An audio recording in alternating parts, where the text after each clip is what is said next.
When it comes to investments, there's no such thing as guaranteed returns.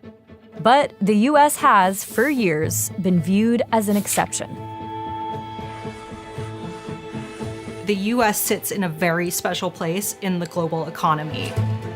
American exceptionalism is a concept that has been gaining traction because the only place where you could find growth was the United States. Global investors have known that American markets are about as close to a sure thing as they can get.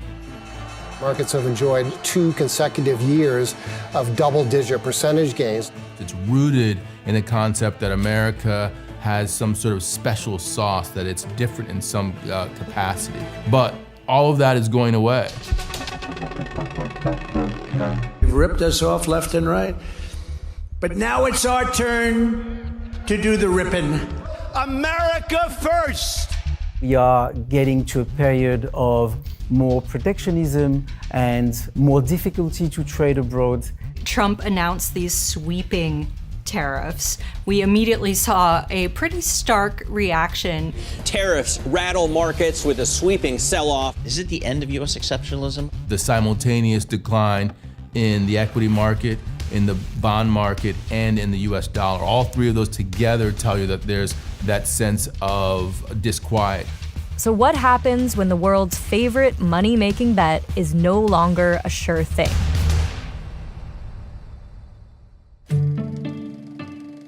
When you're talking about American exceptionalism, you're talking about 3 pillars here. You're talking about growth, liquidity, and rule of law. These are the pillars upon which this American exceptionalism has supported itself for over 2 decades now. Let's take a minute to drill down into each of these pillars. First is growth, which is another way of saying the stock market. US companies are completely entangled with global growth, especially the tech ones. If you take any of those big Magnificent Seven, as we call them, a very, very large part of their revenues is made abroad, not in the US.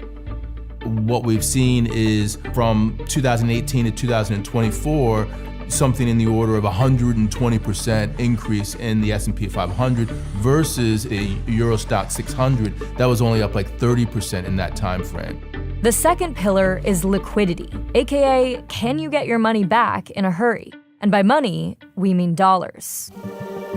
The dollar occupies a really special role in the global financial system. It is the world's safe asset, the world's reserve currency. No currency is as liquid as the US dollar.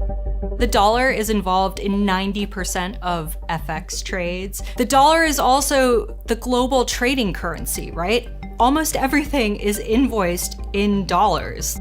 Third is the rule of law, which supports the safety and stability of the financial system. And this is where US Treasuries and the bond market are especially important.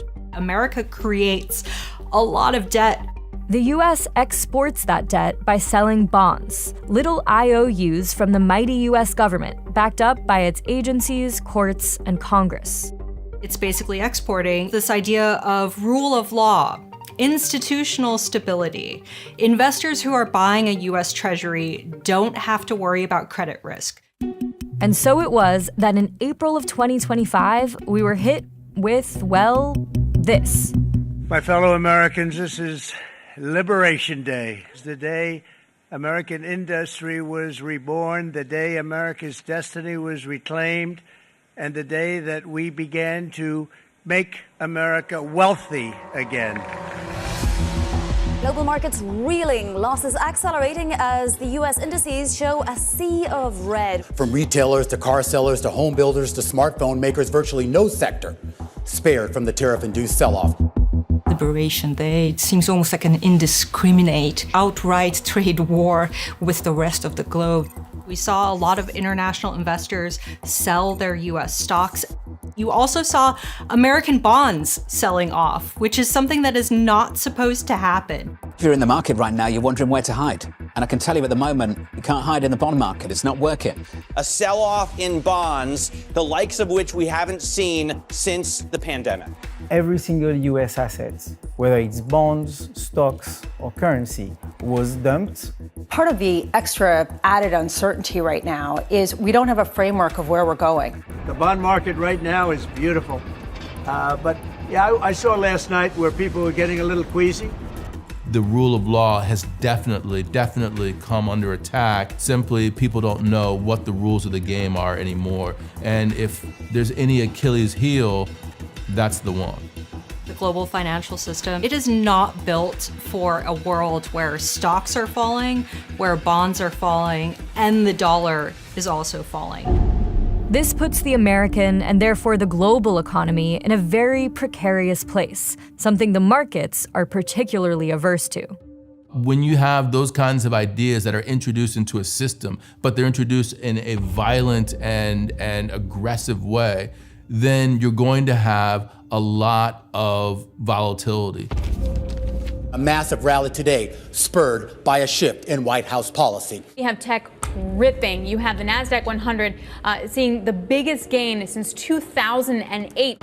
You're going to go down to a 10% baseline tariff for them, and China will be raised to 125 due to their insistence on escalation. Even if there's like a complete reversal, confidence is damaged. And when confidence is damaged, people start to switch their portfolio to other assets. While Trump's tariffs may have put American exceptionalism in focus, the concerns are long-standing. The problem was the very heavy concentration of the US economy into these magnificent seven or those big tech stocks. And as an investor, it's a problem because you can't have so much exposure to such a small number of stocks. Overexposure to the Magnificent Seven was just part of the uncertainty. Moves away from bonds and the dollar also predate Trump's policies. Before Trump, we had seen some signs of investors backing away from US Treasuries.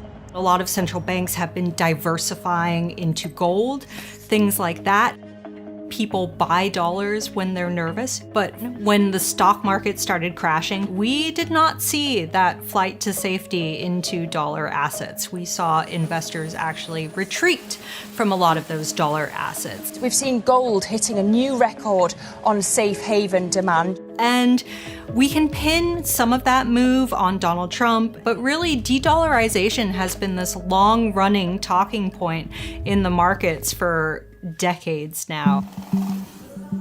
But we have to remember that US markets, they're huge, and we don't necessarily have alternatives that can quickly absorb the degree of a major global disinvestment of the United States. The data supports this. 88% of all FX trades, 70% of foreign currency debt issued, 59% of the world's currency reserves, 54% of all export invoicing, and 47% of the world's interbank FX transactions all use the US dollar to this day. And so it's really difficult to see what the replacement, what the substitute would actually be for the US dollar. Time and again, when these de-dollarization concepts come up, at the end of the day, people are stuck with the dollar. However, de-dollarization in terms of your equity portfolio, that's something that we're seeing happening right now as a result of the loss of American exceptionalism. And so it's foreign stock markets that may be the beneficiaries. Outside the US, there's a lot of potential winners. Asia is one of them, emerging markets is one of them. But one that has been the big focus is Europe. The German stimulus was kind of a game changer, and the monetary policy is much more accommodative in Europe compared to the US. So companies are refinancing themselves at a much lower rate, and they are benefiting from a huge fiscal stimulus. While in the US, you have the complete opposite. You have a central bank which is kind of stuck between inflation tensions and a government which is reducing spending and doing everything it can to keep finances tight. It's not the first time that we have seen a crisis of confidence.